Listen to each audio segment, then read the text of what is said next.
Good morning, ladies and gentlemen, dear friends.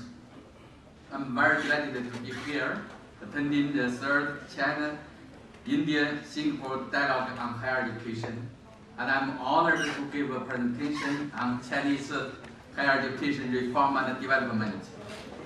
On behalf of our National Center for Education Development Research, which is proud to be a co-organizer, I would also like to extend my warm regards to everyone here and welcome you to this event. As a country with the largest population in the world, China boasts to have the largest education system, including higher education. In 2011, there were a total of 2,762 universities and colleges, making a total of over 9,560,000 students, including 9 million at the undergraduate level and the higher vocational education level, 500,000 at the master level, and 66,000 at the doctoral level. The overall enrollments in higher education totaled nearly 32 million, with the gross enrollment rate reaching 26.9%, in sharp contrast to 3.4% in 1990. China has taken quick steps to higher education massification, thereby providing more higher education opportunity to the people. So there is no question that China has become a big nation of higher education. With this said, we have to be clear that we are not a strong nation of higher education yet. How to make this transition from big to strong is a fundamental task for Chinese higher education. 2 years ago, the Chinese government issued a milestone document to guide reform and development,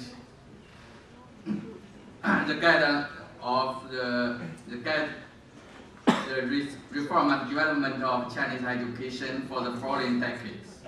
It is titled the Chinese National Plan for Medium and Long-Term Education Reform and Development 2010 to 2020. Widely known as the outline. It's a new blueprint. The outline states that reaching quality is at the heart of higher education development, and it is a basic requirement to build the strong nation of higher education. In April 2011, at the ceremony of Tsinghua University, President Hu Jintao emphasized that keeping enhancing quality is the bloodline of higher education, and that higher education institutions should put quality first as the heart of education reform and development, and as the most pressing task. This indicates the pathway to follow from a big to strong nation of higher education.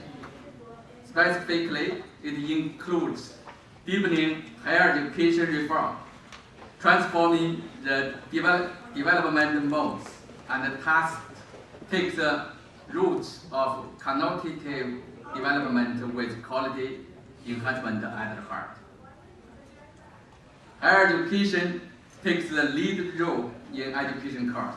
In knowledge society, it is of special significance to efficiently and productively run higher education institutions and enhance higher education quality. In this March, the Chinese Ministry of Education issued several suggestions on enhancing higher education quality in a holistic way, which includes specific guidelines to carry out the outline and promote higher education reform and development. As this document consists of 30 articles, it is generally known as the 30 articles for higher education. To observe the new direction of Chinese higher education, we need to have an accurate understanding of it.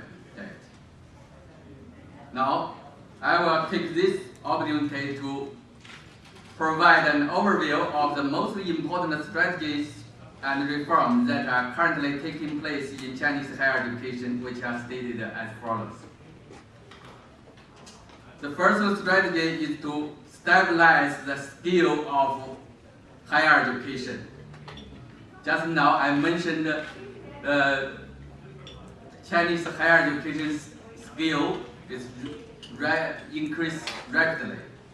Now we'll need to stabilize, especially the undergraduate enrollments in public regular higher education institutions.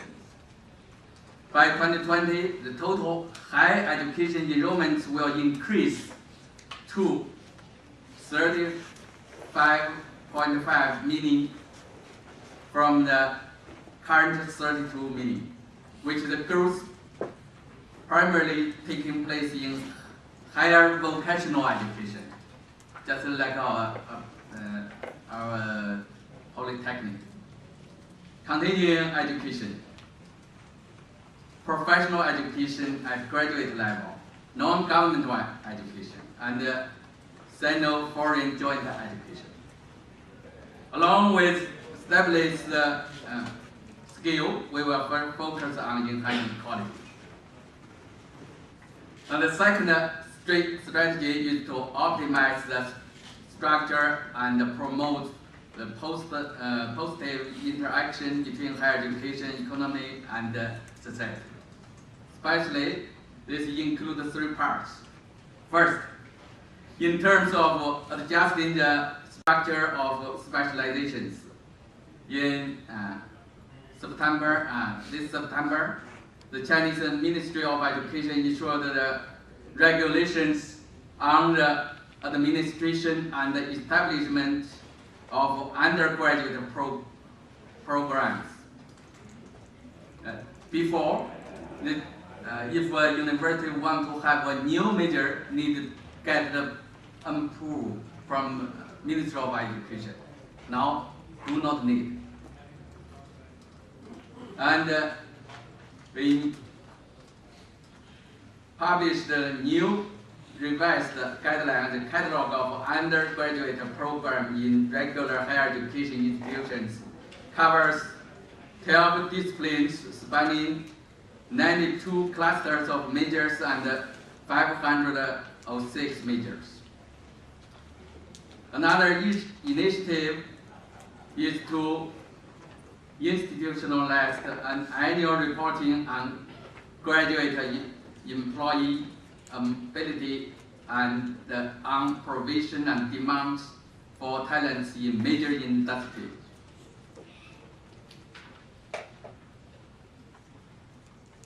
Now, except for some special majors, academic programs with the low employment rate for 2 years shall be cut and even discontinued. Second, in terms of adjusting the levels of types of talent development, higher vocational education shall focus on highly skilled professionals. Undergraduate education focuses on applied and interdisciplinary talents.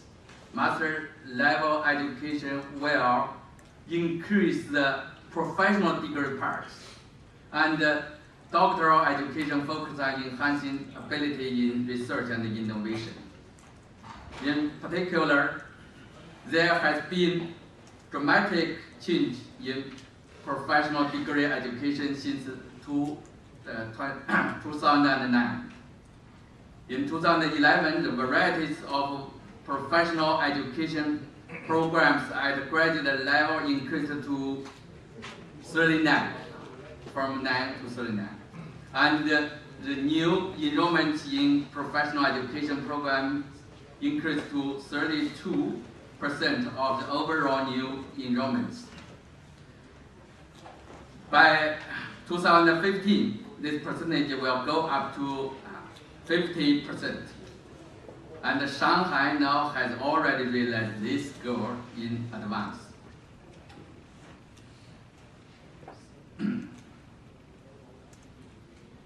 Third, in terms of adjusting the geographic distribution of higher education institutions, China started to implementing the program for higher education rejuvenation in Western and Middle China. Now this is the second strategy. The third strategy is to administer higher education institutions by classification and encourage them to focus on developing uniqueness and enhancing quality. In the process of higher education massification, there exists a tendency of unclear positioning and homogeneity in Chinese colleges and universities, as reflected by blindness in establishing new majors, seeking from college to university, from teaching university to researching university, to overcome the tendency of homogeneity and guide higher education institutions of all types to achieve excellence at various levels and various fields. We need to improve the micro-management of higher education by classification. At the same time, we will encourage higher education institutions to develop distinctiveness on positioning, planning, talent development, and academic program, depending on their history, location, and resources. We shall strengthen the construction of special institutions on teacher education, art education, physical education. We also will strengthen the construction of higher education institutions on agriculture and fishery, water conservancy, mineral, and petroleum. Develop their disciplinary and industrial characteristics. We shall devote support to a batch of high caliber local higher education institutions in accordance with the development of economy and society, taking demand and specialty as the criteria for support.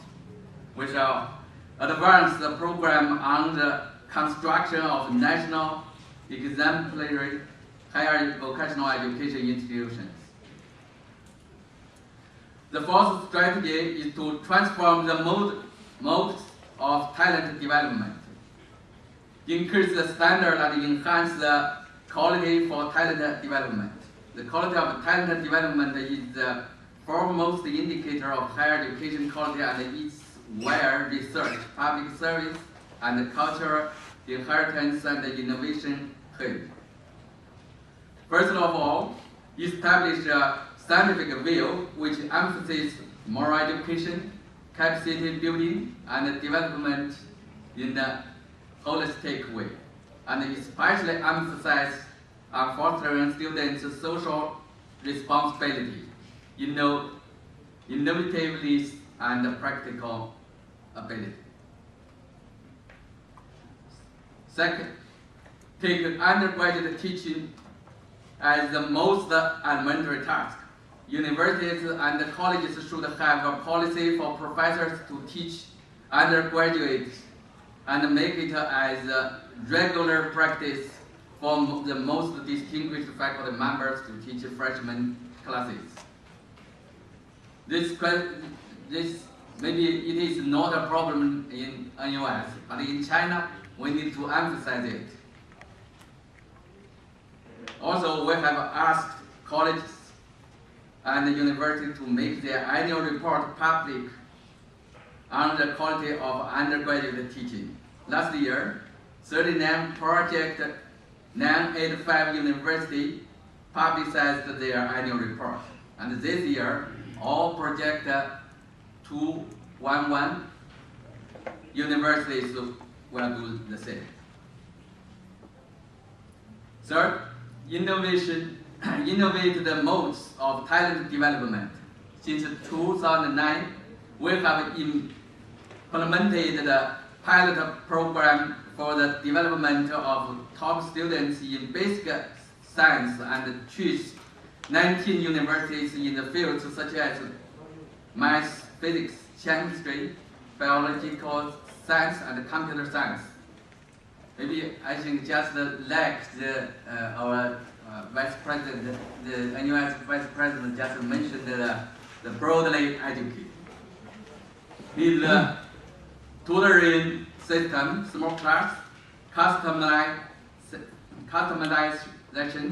internationalization.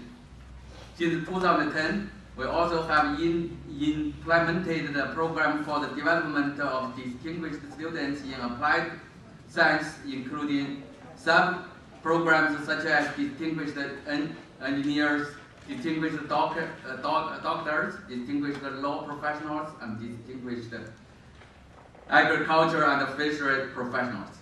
This program emphasizes the university and industry enterprise contact. At the same time, we advocate the innovative teaching involving classroom discussion, the critical thinking, and the teacher-student interaction, with an emphasis on fostering students' initiative spirit and initiative thinking. I think, in essence, this is the same with what you called unleashing mind, transforming lives in your honorable university. The fifth strategy is to transform the modes of higher education administration and construct the modern university system. Administration means productivity. Therefore, it will lay a solid system foundation for enhancing higher education quality to contrast the modern school system with 4 characteristics in China, including running school by rule of law, self-governance, democratic supervision, and society engagement. First, substantiate and expand university autonomy. The core requirement of transforming administration modes is to switch from micro-management to micro-management, from direct management to indirect management, and from managing to serving. In 2010, the Student Council Degree Council delegated the master and doctoral degree approval of authority to 58 graduate schools. This year, it further defines the authority of undergraduate institutions and higher vocational education institutions to establish an academic program I just mentioned. This indicates that higher education institutions have made substantive progress on university autonomy. Second, improve governance structure within higher education institutions. Universities shall put in place self-regulatory, self-binding, self-supervisory, and self-restrictive internal administration system and mechanism as the foundation for bettering access to university autonomy. Third, expand the engagement of society. We shall generalize and promote the experience of university council or university board, and improve the long-term mechanism with the support of supervision by the whole society. At the present time, we are taking the construction of university constitution as the point for breakthrough, with the first batch of 27 universities selected. The sixth strategy is to further open up education in order to promote reform and development. The reform and development of higher education must be open to the world. In this aspect, Singapore and the National University of Singapore are undoubtedly great examples in this regard. In 1998, your government launched the Global Schoolhouse Plan, introduced 10 world-class universities. And today, I heard that your National Science Foundation want to have a new plan that create campus scheme. And in NUS, the Vice President mentioned that 18% under and 60 graduate students are from overseas. And I heard that about 50% of your faculty are international and represent over 100 countries. In this fact, I think China have a long way to go. In this context of globalization, China has come up with its internationalization strategy for higher education. First, we shall introduce high quality human resources, bring in internationally renowned high caliber experts and research teams through the overseas professors program and the disciplinary innovation and importation program. Experiment in some institutions hiring international experts as academic chairpersons, deans, and presidents. Encourage higher education institutions to work out the plan and reach an increasing percentage of international faculty.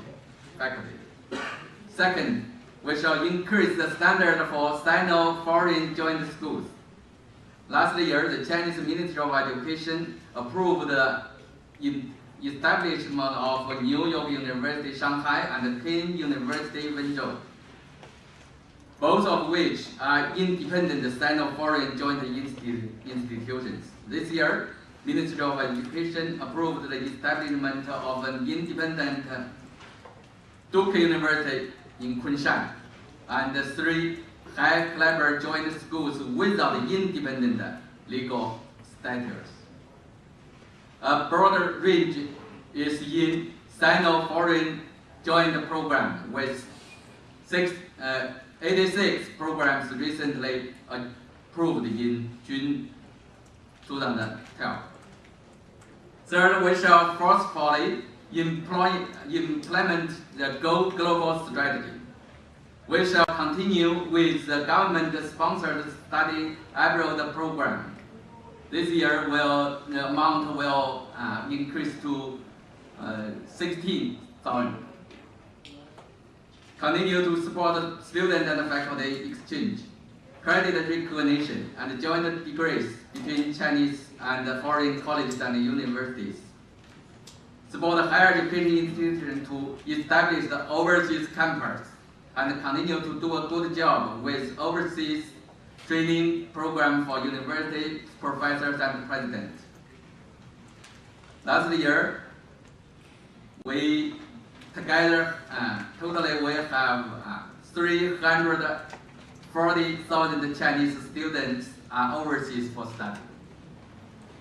The fourth, we shall implement the Study in China program. We shall continue to enhance the quality of education for international students, further increase the scope of international students, and make China be Asia's top destination for international students. Last year, a total of nearly 300,000 foreigners from 194 countries studied in China. The seventh strategy is to implement some key special programs towards the construction of world-class universities and high-caliber universities, which is one of China's important strategic initiatives to build a strong nation of human resources.